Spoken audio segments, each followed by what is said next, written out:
जय हिंद। स्वागत है आप सभी का आपके अपने यूट्यूब चैनल अमृत एकेडमी पे।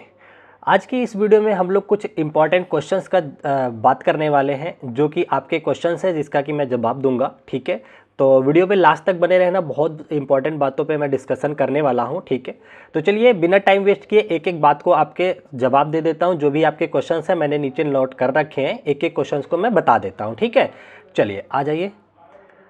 देखिए, सबसे पहला क्वेश्चन तो यही है कि जैसा कि आप लोगों को पता है कि आपका एग्ज़ाम हो चुका है 14th and 15th of December को। अब एक बात ये आ रही थी आप लोगों की एक नॉर्मलाइजेशन का, जिसका कि कंक्लूजन मैंने एक वीडियो बना करके दे दिया है। एक आप लोगों का क्वेश्चन था कि सर आंसर की कब तक आ जाएगी।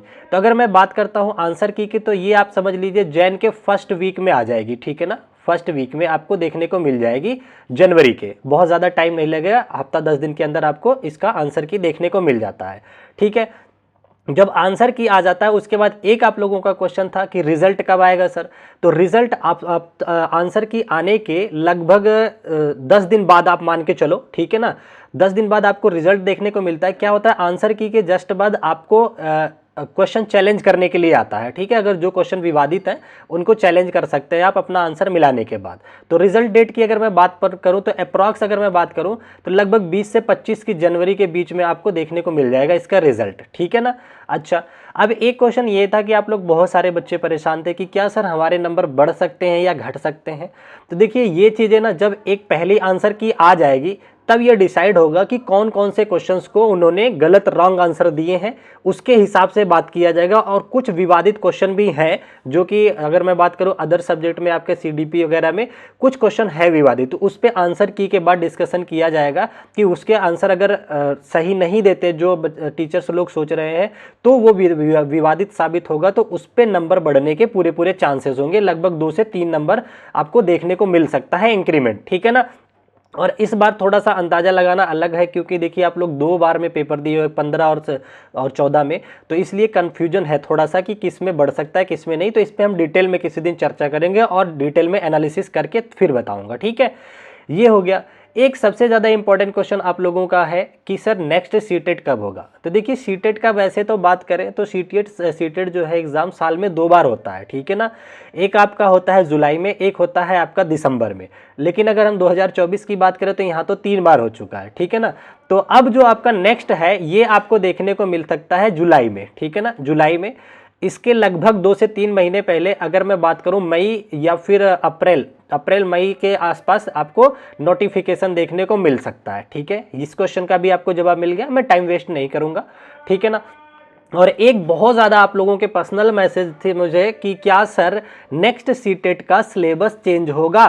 तो अगर मैं स्ट्रॉन्ग आंसर दूं तो नो, कोई भी चेंज नहीं होगा। बट क्वेश्चन का जो लेवल है वो अप हो रहा है, हर साल हो रहा है। तो इस बार भी आपको कुछ ना कुछ उसमें अपडेट देखने को मिलेगा। क्वेश्चन पूछने का जो तरीका है वो थोड़ा सा बढ़ा हुआ जरूर देखने को मिलेगा। ठीक है, और एक चीज है कि हाँ, जो पेडागोजिकल पार्ट है उसमें आपको नई एनईपी मतलब कि नई शिक्षा नीति से क्वेश्चन बनते दिख सकते हैं, ये चीजें देखने को मिल सकता है। और जो एनसीईआरटी में चेंजेस आए हैं उससे क्वेश्चन इस बार जो है आपको देखने को मिल सकता है, क्योंकि अभी जो अपना पेपर हुआ है दिसंबर में इसमें तो नहीं हुआ है, क्वेश्चन नहीं आए थे नई एनसीईआरटी से। लेकिन इस बार हो सकता है कि ये पूरे पूरे चांसेस है कि न्यू एनसीईआरटी से क्वेश्चन आपको देखने को मिलेंगे। तो सिलेबस तो देखिए कभी चेंज नहीं होगा, सब्जेक्ट आपके वही रहेंगे, 5 सब्जेक्ट आएंगे, लैंग्वेज आएगी, किस तरह से करना सारी चीजें आप लोग को पता है। ठीक है ना। चलिए अगला अगर मैं बात करूं विवादित प्रश्नों की, तो कुछ प्रश्नों में संशय है। ठीक है ना, जैसे कि मैं तो मैथ साइंस पे ज्यादा फोकस्ड रहता हूं।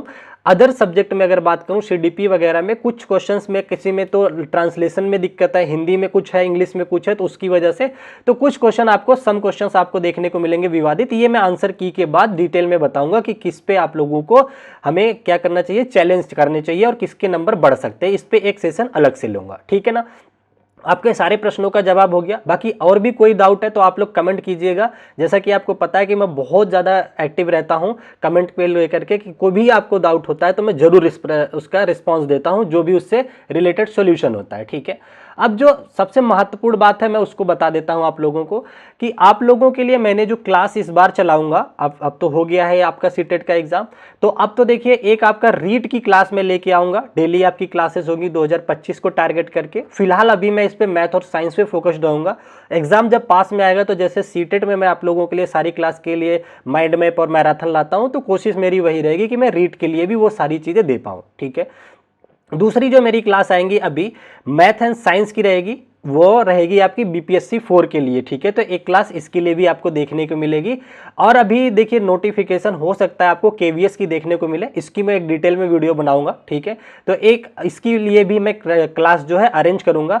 बाकी जैसा कि आप लोगों को पता है कि कल की वीडियो में मैंने आप लोगों को एक्सप्लेन कर दिया है कि एनसीईआरटी की सीरीज में डिटेल में लेकर के आ रहा हूं। एनसीईआरटी की सीरीज मतलब कि आप समझ लीजिए क्लास 6 से लेकर के 10th तक जितने भी साइंस के चैप्टर हैं, एक एक चैप्टर को, ये मेरा टारगेट है लगभग 50 से 60 दिन के बीच में इसे कंप्लीट करना है। डेली 45 मिनट की क्लास चलानी है, जिसमें आधे घंटे कंटेंट पे बात करेंगे हम, बचे हुए 15 मिनट हम लोग क्या करेंगे, उससे रिलेटेड उस चैप्टर के जो प्रीवियस ईयर अदर सेपरेट एग्जामों में पूछे गए हैं उनका डिस्कशन करेंगे। ठीक है, तो इतनी बात आपको पहुंचानी थी। और जो लोग चैनल पे नए हैं वो लोग चैनल को सब्सक्राइब कर सकते हैं। और जैसा कि आप लोग कमेंट में जाके देख सकते हैं कि सीटेट के लिए हम लोग बहुत डेडिकेटेड होकर के पढ़ाएं, यानी कि जो भी मैं क्लास लेता हूं उसको बहुत ही डेडिकेशन और बहुत ही आसान भाषा में हमेशा समझाने की कोशिश करता हूं। आप लोगों ने साइंस अदर जगह भी पढ़ी होंगी, कभी आप मेरी भी वीडियो उठा के देखिएगा, आपको फर्क साफ दिख जाएगा। बहुत सिंपल और बहुत रियलिस्टिक, मतलब जो सामाजिक दुनिया है उससे जोड़ करके मैं क्वेश्चन और कॉन्सेप्ट सिखाने का पूरा प्रयास करता हूं। ठीक है, तो आज की वीडियो यहीं तक रखते हैं। आपकी जो क्लास है एनसीईआरटी की अभी थोड़ा सा डिले हो जाएगा, क्योंकि जो हमारे साथ काम करते हैं थोड़ा कंटेंट पे, उनकी तबीयत ठीक नहीं चल रही है, तो वो चीज़ें सही हो जाती है तो फिर मैं आपकी क्लासेस को प्रॉपर वे में डेली लेके आऊँगा। और कोशिश करूँगा कि मैं लाइव भी क्लासेस आपको लूँ ताकि आपके हैंड टू हैंड डाउट भी सॉल्व कर सकूँ। ठीक है, तो आज की वीडियो को यहीं तक रखते हैं, फिर मिलेंगे आप लोगों से नेक्स्ट वीडियो में। तब तक के लिए आप अपना ध्यान रखें। हाँ, अगर कोई भी डाउट है तो आप कमेंट जरूर कीजिएगा। किसी भी कोई भी क्वेश्चन होता है तो अगली वीडियो में मैं उसे इन्वॉल्व कर लूँगा, क्योंकि आपके देखिए सारे क्वेश्चंस यहाँ लिखे होते हैं, जितने कमेंट आते हैं मैं क्वेश्चंस नोट करते जाता हूँ, एक वीडियो में आपके सारे जवाब दे देता हूँ। ठीक है, तो bye bye, take care, thank you so much. फिर मिलेंगे आप लोगों से नेक्स्ट वीडियो में। जय हिंद, जय भारत।